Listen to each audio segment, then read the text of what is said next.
Wow, ang lalaking mushroom oh.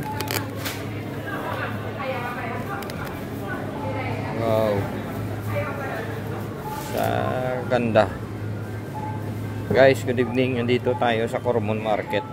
Ito yung bilihan ng mga preskang prutas at mga gulay. Yan oh. Ito ay 171 to. Divide to mo yan. Yun ang price niya sa Pilipinas. Ito naman cucumber nila oh. Ito. 106 isang piraso. Hindi yan isang kilo, isang piraso yan. Ito napakalaking sibuyas. Yan. Yung labanos. Yan o, ganyan kalaki labanos dito. 258 yan. O 279 isang piraso. Ganyan dito. Ito yun. Coromon Market. Okay. Kaya kami nandito ay bibili kami. Ito naman o. 128. Divide to mo yan. Yun ang price sa Pilipinas. Mura lang dito. Mga fresh yan. Mga fresh. Basta sa mga gulay. Yan. Mura sila dito. Yan. Yan guys. Dami bumibili oh. Tapos ito yung mga bakery products na halos ubos na. Kasi maya maya magsasarado na to. Okay. Yan. Ito yung itlog. Ito yung mga frozen nila. Yung mga cheese. Yan. Halos lahat na pumunta dito, mga turista man o mga locals. Dito sila bumibili guys. Yan. Ito yung pinaka grocery nila. Yan, mura lang. Mura ang presyo dito kung ikumpara mo sa ibang groceries. Yan. Ito mga ready to eat. Mga ready to eat foods. Kainin mo na lang yan. Luto na yan. Iinitin mo na lang. Yung iba kinakain nila lamig eh. Yan. Ito ang kanin oh, 250. 250 yan. Ibig sabihin 125 kung sa Pilipinas. I-divide to mo lang yung mga presyo na yan. Ito na may ulam. Pwedeng dito ka kumain at dito ka na bumili. Ayan, ulam mo 874 809 tax free yan ito. Ulam yan, isda yan, luto na yan, kainin na lang.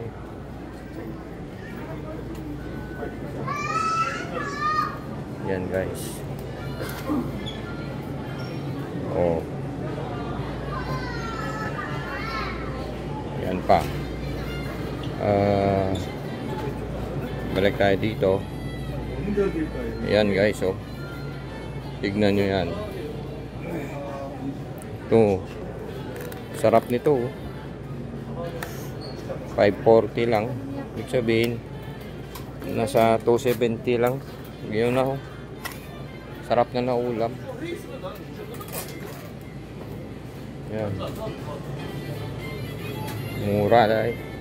Oh, ito, luto na rin. Kakainin mo na lang. 358. Yan. 2,665. Malaki na rin. 718. So, divide to mo yan. Ito, may kompleto na. Kakainin mo na lang 500. Ito. 2,680. Yan, 950 pag hindi tax free. Kasi ang price na 880 tax free po yan. Marami talaga. Marami kang mabili dito na mga pagkain, grocery items, mura lang. Yan, dami dito. Lahat ng gusto mong bili na pagkain o lulutuin, ayan. Kompleto dito. Wala ka nang puntahan ng lugar, dito na lang. Lahat ng gusto mong bilhin, mabibili mo na lahat. Lahat, as in lahat. Literal. Yan. Ito mga ingredients ng pangluto. Yan oh. Kompleto po yan ah. Lahat yan. Lahat. Punta ka lang dito, mabili mo lahat.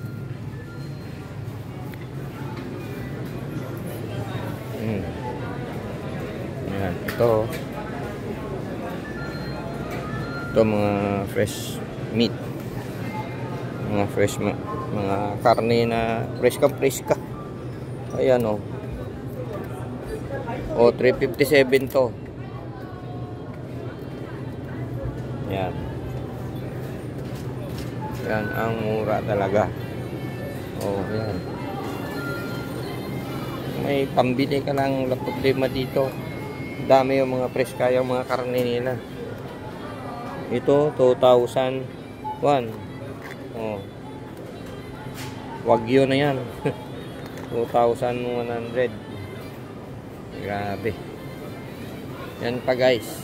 Hindi ko na uubusin kasi ito mga ready to eat to. Mga sushi. Ayan, lahat ng klase ng sushi. Ayan oh. 880 lang or 950. Divide mo yan sa 2. Yun ang Filipino price. Ganyan. Magsasawa ka rito sa mga pagkain. Ayan, ang dami. Ayan. Walang problema dito. Hanggat may pambili ka. Ayan, lahat ng klase sushi nandito. Ayan.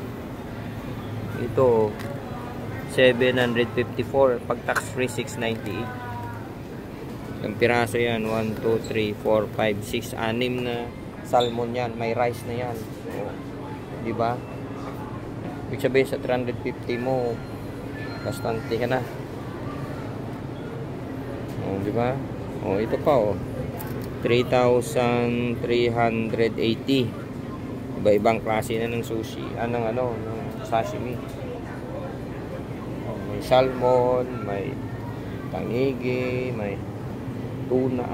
Ano pa ba yan? Ito o, dito lahat. So far guys, ayan, sa napakarami na pinakita ko. Sana appreciate nyo naman ang video na to. Please hit like and subscribe to my YouTube channel, and also hit the notification bell so that whenever na may mga ma-upload ako na bago ay ma-update kayo. Okay? Saka yung Facebook account ko naman, paki-follow naman guys. Tapos ikalat yung video na to pag nagustuhan ninyo. Paki-share na lang. Good night everyone, and I hope na sa susunod ko mga video panoorin nyo pa rin. Maraming salamat. Have a good day once again. Dito po ako sa Osaka, Japan, sa kanilang Koromon Market sa Namba. Bye for now. Have a great day.